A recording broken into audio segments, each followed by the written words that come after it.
Note this article is loaded to the gills with spoilers. If you haven't seen the film, you shouldn't be reading this.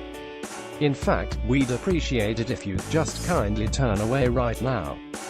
Thanks. There's a glorious, quintessential scene in Rian Johnson's $200 million epic, The Last Jedi, that, as someone who grew up watching the original films dozens of times before I could even understand them, hit me like a ton of bricks.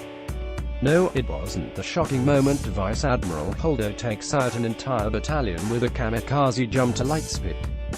It also wasn't when Snoke is stunningly disposed of by Kylo Ren's masterful lightsaber force push. It wasn't even Luke's defiant relishing of freshly squeezed green alien milk in front of Rey, a scene which seems to have affected so many Star Wars geeks so strongly. Most of whom, by the way, will happily choke down cow's milk. Have they ever even seen a cow? Accepting a new destiny. For me, the most important moment of the entire groundbreaking film came with the return of a crotchety, spectral, little green puppet. Yoda appears at a point when many of us, including Luke, are feeling just a little bit lost. Like Luke, we're vulnerable, we're scared, and maybe a little angry that the Star Wars we've loved is taking us on this rocky new road. It's clear from the controversial reaction online that Johnson has asked a lot from his audience. Just as Luke is about to fry the sacred Jedi texts, and God knows what else, while freaking out alone on his not Scottish island, Yoda appears and agrees with Luke's task. He even does the job for him with a not-so-subtle bolt of lightning. The shocking destruction of the library is an awesome show of force from beyond the grave, and a metaphor about the importance of moving forward even when we want to hang on to the past. It's clear, if only from the controversial reaction online in recent days, that Johnson has asked a lot from his audience by this point in the film. That's why he uses Star Wars' most respected ambassador to show us it's okay. As I watched this moment in the theater on opening night, master and pupil meeting again after all this time, I was starkly aware that I had two choices. I could keep my distance and be analytical, or give in to this unabashed manipulation of my emotions, this call to the utmost depths of my Star Wars nostalgia at the foundations of my very being, steeped in the potent flavors of my childhood memories. I chose the latter, and I never looked back. Lucasfilm, Yoda's actions on Skywalker Island, aka Archto, are, as it turns out, a grand prank, not only on Luke but also the entire audience.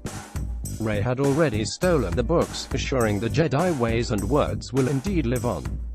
Yoda hints at this in a double entendre, saying that the library didn't contain anything Rey does not already possess. Whether Yoda had burned the texts or not, though, his message would have remained as poignant. Yoda is telling all of us to leave the past behind, to stop taking it so seriously. This is a new journey, he tells us, a new path forward. It's a message that is constant throughout The Last Jedi. Cast aside these preconceived notions, and come along with us on one more strange and exotic ride through the wilds of Star Wars lore. Be the kid watching Return of the Jedi in the theater again. That is what makes Johnson's film truer to the original trilogy than anything we've seen in Disney's sterling new Star Wars universe yet. Not every unanswered question is a mystery. Yes, I understand there are questions, concerns, and even outright problems with the new film. Yet they are few and minor in comparison to the grander themes, the richer flavors, and the gorgeous moments of Star Wars Lee Johnson presents. Sure, Poe and Holdo's back and forth is a little trying. Yes, Phasma remains as cold and lifeless as her awesome suit of armor. And yes, some of the hammered-up comedy feels slightly out of rhythm. Star Wars has always been rooted in the weird, and Johnson's film takes up that mantle. But the central issues many an outspoken viewer has fretted over, such as Snoke's backstory, are frivolous in the grander scheme. Who was Snoke? Who cares? Before the prequels mired us in the minutiae of the Galactic Senate, the Emperor was just as blank as Snoke, an ugly, evil Sith with zero backstory. He earned just a few minutes of screen time before he attempted to destroy the Rebel Armada, fried Luke with blue lightning, and was thrown by Darth Vader into one of those cool, lit space tubes. That's all he received, because that's all we needed. As Dr. Evil once said, the details of my life are quite inconsequential. Maybe we'll learn more of Snoke in the next film, but like the Emperor, he never really mattered. He was a device, a big baddie stuffed with evil who had only a bit role to play. Just as Luke and Anakin were the true titans of the Force in the original film, Snoke's death revealed the true titans in our new trilogy to be Surprise Rey and Ren. The revelations are beautifully mirrored between trilogies, only this time the Emperor dies a film early and Vader doesn't turn from the dark side after killing his master.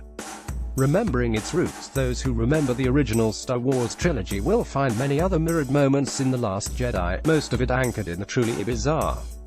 Is there any sci-fi scene as wonderfully odd as the first time we see the Mos Eisley Cantina in A New Hope? Surely an elephant-lipped lounge singer isn't any less odd than a flabby, multi-teated cow dinghy shooting out green milk. Star Wars has always been rooted in the weird, and Johnson's new film takes up that mantle with more innovation, insightfulness, and brazen Star Wars revelry than anything we've seen yet.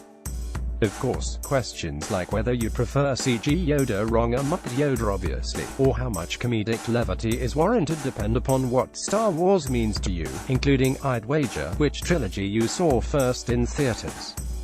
But that's the point, isn't it? How we view Star Wars is, of course, a very personal thing, and just what constitutes a great Star Wars movie isn't typed in scrolling yellow words in space. A movie like this one, which draws lines in the sand, however properly or improperly in Star Wars lore each of us may believe they're placed, is bound to cause controversy.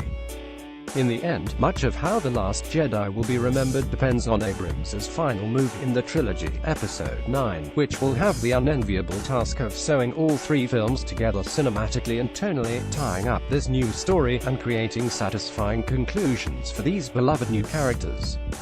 I still need to see The Last Jedi again to truly judge its place in the canon. But I know I loved it, and I was struck by more Star Wars feels than I've had since I was a kid. So when someone says The Last Jedi isn't a proper Star Wars film, or starts a freaking online petition to have it stricken from the canon Luke was human, get over it. The Star Wars worshipping, petulant child inside me wants so badly to ask, did you even see the original trilogy? Editors recommend